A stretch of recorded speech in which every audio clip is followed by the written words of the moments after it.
सुजान साधक नहीं है तो एकांत में वो गंदगी कर ही बैठता है। और जिसका एकांत गंदा है उसकी साधना ठीक नहीं है। जिसका एकांत पवित्र है वही वास्तविक संत है, वही साधु है, वही साधक है, वही महात्मा है। राधे राधे महाराज जी।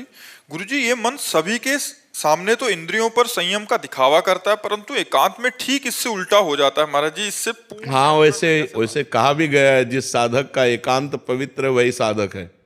नेत्रों के सामने, समाज के सामने सब होश में रहते हैं, लेकिन सही होश उसका माना जाता है जो एकांत में होश में रहता है।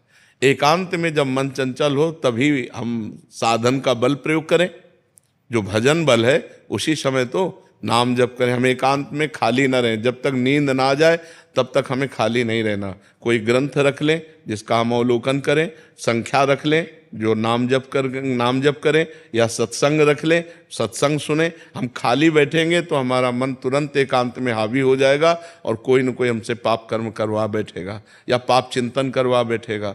तो इसलिए बहुत सावधान रहना चाहिए। एकांत में मोबाइल रहता है, कोई गंदी बात न देखें, हम सत्संग सुने या शास्त्र स्वाध्याय करें या नाम जप करें। और नींद जब आ जाएगी तो अपने आप आ जाएगी, उसमें परेशानी नहीं है। नींद जो 4 घंटे 5 घंटे लेनी है, उसके अलावा हमें सावधान होकर समय काटना है। खास समय एकांत का, और जब खास समय सोने जा रहे हैं उस समय तो और बिल्कुल सावधान होकर, बिल्कुल नामाकार वृत्ति करके। जैसे अब अपने लोग सोते हैं ना, तो सोने नहीं जाते, ध्यानस्थ होते हैं।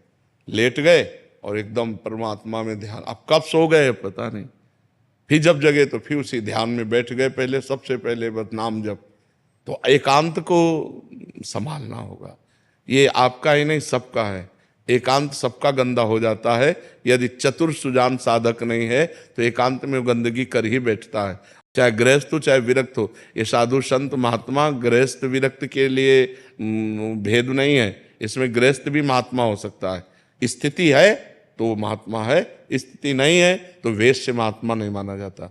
जिसका एकांत पवित्र है वही वास्तविक संत है, वही साधु है, वही साधक है, वही महात्मा है।